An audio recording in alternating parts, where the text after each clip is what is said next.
बिस्मिल्लाहिर्रहमानिर्रहीम। अस्सलाम वालेकुम नादरीन, आप यूट्यूब चैनल देख रहे हैं। मैं इमरान खान हूँ। पहले आपको बता देते हैं कि आज के वीलॉग में हम आपको क्या बताने जा रहे हैं। आज 29 सितंबर है और जुमेरात का दिन है। सबसे पहले तो आपको बताएंगे कि काबीना में एक नया रिकॉर्ड लगा दिया है शहबाज शरीफ ने। इम्पोर्टेड काबीना में किसानों के साथ, ये वीडियो में रिकॉर्ड कर रहा हूँ फजर के टाइम के आसपास, तो वहाँ पुलिस और किसानों के अंदर एक आमने सामने लाइनअप हो गए हैं और स्टैंड ऑफ चल रहा है इस्लामाबाद में। कौमी सलामती की कमेटी में क्या हुआ, फवाद चौधरी का ड्राइवर पकड़ लिया गया था और उसको क्या ऑफ़र किया गया, ये भी मैं आपको बताऊंगा। और जनरल बाजवा ने इमरान खान साहब को क्या बात बताई वज़ीर-ए-आज़म हाउस के हवाले से, ये भी इस वीलॉग में बताऊंगा। और जाली काल वाला जो बंदा पकड़ा गया है, ये कहानी क्या है। और ये जो बेवकूफ़ लीक्स आ रही हैं, यानी पहले तो एक हैकर है वो लीक कर रहा है, और अभी एक बेवकूफ़ लीक्स का भी सिलसिला शुरू हुआ, वो आपको बताता हूँ। और कुछ एक मेरे पास डेटा है, बड़ा खौफनाक काम किया इम्पोर्टेड हुकूमत ने और गैर कानूनी काम किया है। ये स्कैंडल है बहुत बड़ा, ये भी मैं आपके सामने रखूँगा कि किस तरीके से इन्होंने पाकिस्तान के आम आदमी को लूटा है। सबसे पहले पाकिस्तान की तारीख की सबसे बड़ी काबीना बना दी है शहबाज शरीफ साहब ने। जहर खाने के लिए पैसे नहीं है इस हुकूमत के पास। मिफ्ता इस्माइल से पोर्टफोलियो वापस ले लिया, वो वज़ीर ख़जाना नहीं है, लेकिन वजारत मिफ्ता इस्माइल के पास रहेगी। कई वज़ीर, कई मावनीन ख़ुसूसी और कई वज़ीरों के ओहदों के बराबर जगहों पे बैठे हुए लोग या काबीना का हिस्सा वो लोग, उनके पास काम करने के लिए कुछ नहीं है, लेकिन वो काबीना का हिस्सा है। उनके पास महकमा नहीं है, लेकिन वो काबीना का हिस्सा है। वजारत का स्टेटस दिया हुआ है। लगभग 74 वज़ीर हो चुके हैं, एक और हो जाए तो 75 हो जाएंगे। तो ये इम्पोर्टेड सरकार का एक कारनामा है कि पाकिस्तान की सबसे बड़ी काबीना उन्होंने उस वक्त बनाई, 13 जमातें मिलकर तो हुकूमत में आई हैं। सबसे बड़ी पाकिस्तान की काबीना उन्होंने उस वक्त बनाई जिस वक्त पाकिस्तान की मईशत सबसे ज़्यादा डाउन जा रही है, जिस वक्त पाकिस्तान का आदमी सबसे ज़्यादा पिस रहा है, जिस वक्त पाकिस्तान के पास जहर खाने के भी पैसे नहीं हैं, उस वक्त जब पाकिस्तान सैलाब में डूब रहा है, उस वक्त जब पाकिस्तान के शहरी जो है वो लुकमे के लिए रोटी के तरस रहे हैं सैलाबज़दा इलाकों में, उस वक्त शहबाज शरीफ ने सबसे बड़ी काबीना बनाकर साबित किया कि एग्जैक्टली वो इम्पोर्टेड हुकूमत के मालिक हैं। और ये हुकूमत बैरूनी एजेंडे के तहत बनी है। अगर इसका एजेंडा अवाम होता तो ये अवाम पर कभी इतना बोझ नहीं डालते।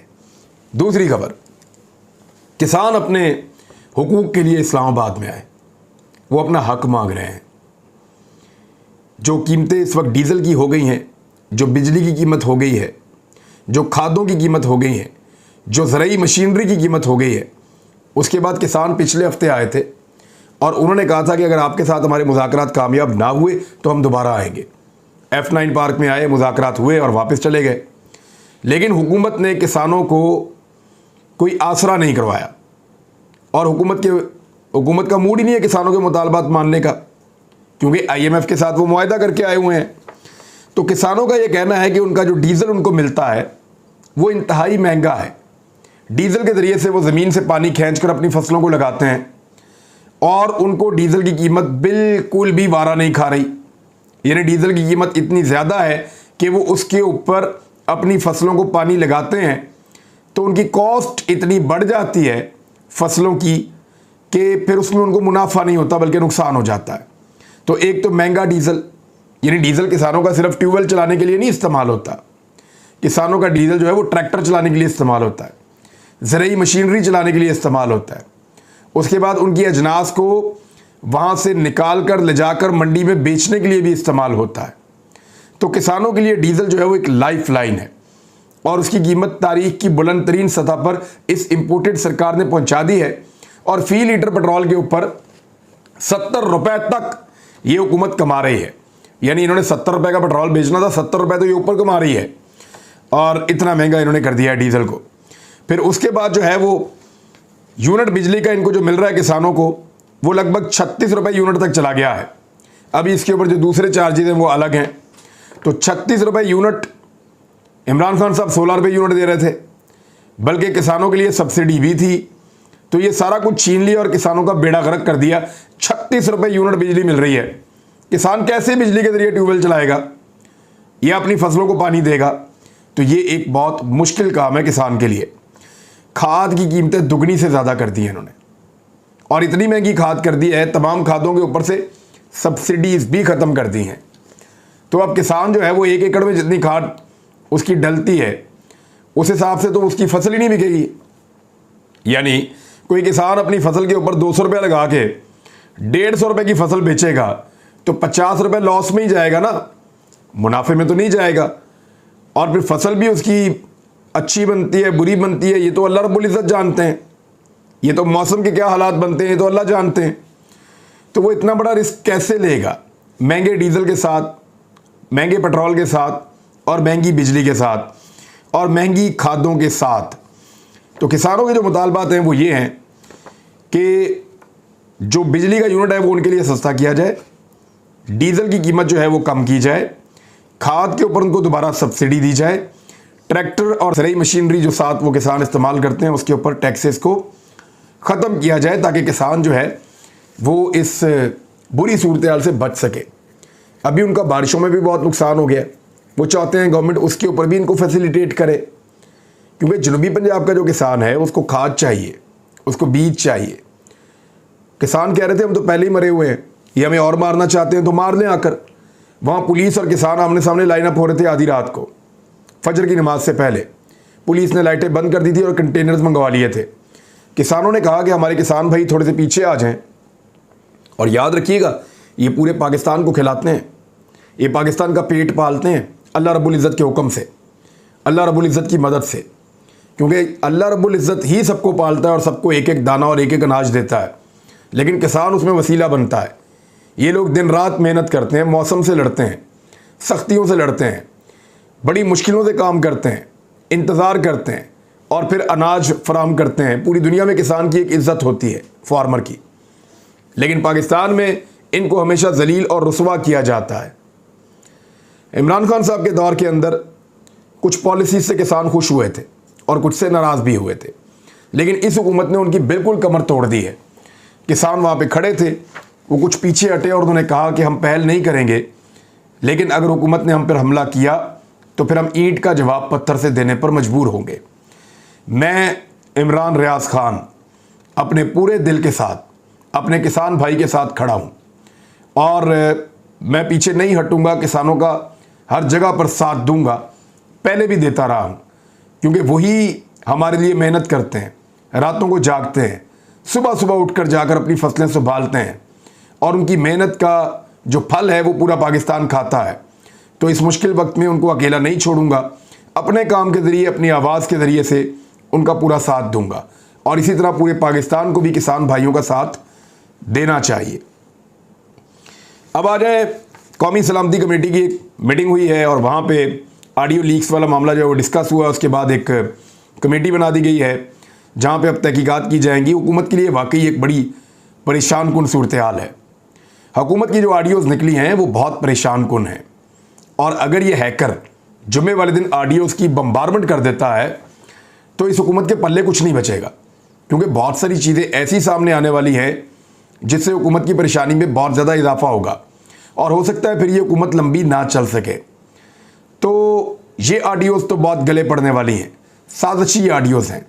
जबकि इमरान खान साहब की जो ऑडियो निकाली है वो कोई बेवकूफ़ लीक्स है जिसने ये लीक कर दी है। लीक तो नहीं कि इसको जानबूझकर निकाला गया है, यानी जिनके पास मुबैना तौर पे जिनके पास इन ऑडियोज़ का डाटा था, उनके डाटा के अंदर से कोई नकब लगा के या कोई हैक करके डाटा का एक बहुत बड़ा हिस्सा ले गया है और वो उसको अब इंजॉय कर रहा है। लेकिन जिनके पास ये डाटा था उन्होंने उस डाटा के अंदर से एक ऑडियो लीक कर दी है बैलेंस क्रिएट करने के लिए।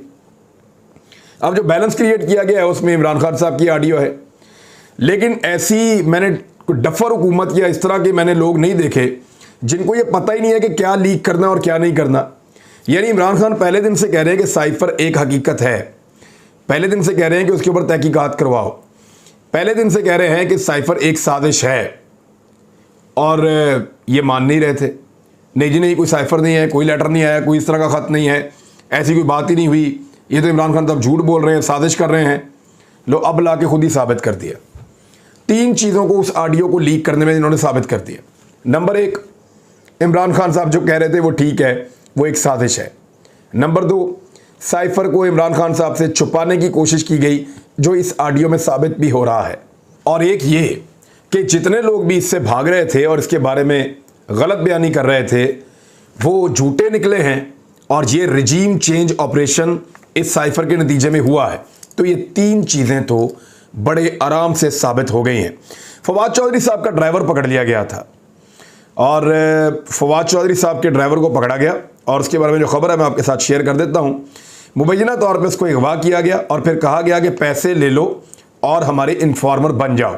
अब वो कौन था जिसने फवाद चौधरी साहब के ड्राइवर को पकड़ा और उसको इन्फॉर्मर बनाने की कोशिश की गई? फवाद चौधरी साहब ने एक और बात भी की है। वो ये कह रहे हैं कि जनरल बाजवा ने, जनरल कमर जावेद बाजवा ने, आर्मी चीफ ने इमरान खान साहब जो उस वक्त वज़ीर आज़म थे उनको कई बार कहा कि वज़ीर आज़म हाउस में बात करना महफूज नहीं है। फवाद चौधरी ने कहा कि आर्मी चीफ ने, जनरल बाजवा ने इमरान खान से एक बार नहीं कई बार ये बात कही थी कि वज़ीर आज़म हाउस में बात करना महफूज नहीं है। इसका मतलब है आर्मी चीफ को इस बात का अंदाज़ा था कि यहाँ पे जो बातचीत होती है गालिबन वो रिकॉर्ड होती है, या वो बातचीत जो है वो कहीं पे सुनी जाती है, तो इसलिए उन्होंने इमरान खान साहब को ये बात कही थी। अब फवाद चौधरी साहब ये क्लेम कर रहे हैं, अब फवाद चौधरी साहब कह रहे हैं तो वो इमरान खान साहब के साथ रहे हैं, और बहुत मुमकिन है कि इमरान खान साहब ने ही उनको ये बात बताई हो। एक बंदा पकड़ा गया है जी, और वो एतराफ़ जुर्म कर रहा है कि मैंने जाली एक कॉल की, अपने एक साथी के साथ में मिला, उसने मुझे एक कॉल इस तरह से बन के की जैसे वो किसी इदारे से बात कर रहा है, और मैंने यहाँ से उसको जवाब दिया। हमने ये कॉल को सोशल मीडिया पे वायरल कर दिया। एक तो वो जो कॉल वायरल हुई थी उस पर कोई भी यकीन नहीं कर रहा था, लोग उसको मजाक के अंदर ले रहे थे। सबको पता था कि ऐसी कॉलें यूँ वायरल नहीं होती, और इदारे से अगर कोई बंदा कॉल करता है तो इस तरह थोड़ी कॉल करेगा, इस तरह के अल्फाज थोड़ी इस्तेमाल करते हैं। माजी में एक इस तरह की कॉल जो है वो एक टीवी चैनल ने भी चलाई थी, आपको याद होगा, और कुछ और लोग भी ऐसी कॉल्स के बारे में माजी में बात करते रहे हैं। नवाज शरीफ साहब भी कहते रहे हैं कि महकमा ज़राअत से टेलीफोन आते थे और वो हमें कॉल्स करते थे और हमारे लोगों को डराते थे।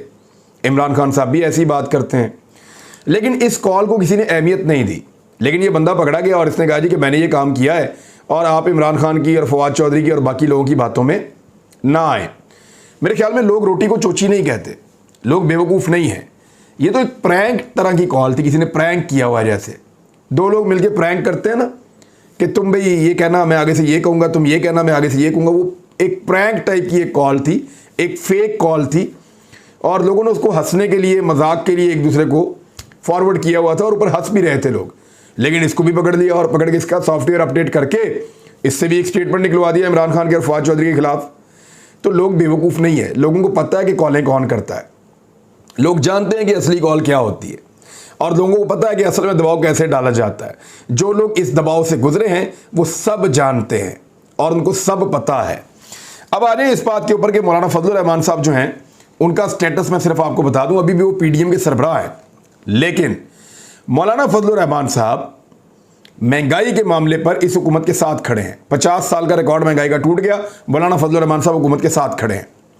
ट्रांसजेंडर कानून आया, मौलाना फजलुर रहमान साहब इसी हुकूमत के साथ खड़े हैं। फ्रांसीसी सदर जिसको मौलाना फजलुर रहमान साहब मलऊन कहते थे, उससे शहबाज शरीफ साहब ने हंस हंस के प्यार की पींगे बढ़ाई। मौलाना फजलुर रहमान साहब बदस्तूर इसी हुकूमत के साथ हैं। सैलाब मुतासरीन को बेयार मददगार छोड़ दिया सिंध हुकूमत ने ख़ास तौर पे, और यहाँ पे बाकी हुकूमतों ने, पंजाब ने भी ऐसे ही किया है। वैसे मौलाना फजलुर रहमान साहब बदस्तूर इस हुकूमत के साथ हैं। पेट्रोल और डीजल की कीमतें तारीख की बुलंद तरीन सतह पर पहुँच गई, मौलाना फजलुर रहमान साहब बदस्तूर इस हुकूमत के साथ हैं। बिजली के बिलों में बेहद इजाफा हो गया, फजलुर रहमान साहब साथ हैं। ऑडियो लीक स्कैंडल पर भी साथ हैं, उनको सदर पाकिस्तान नहीं बनाया गया फिर भी साथ हैं।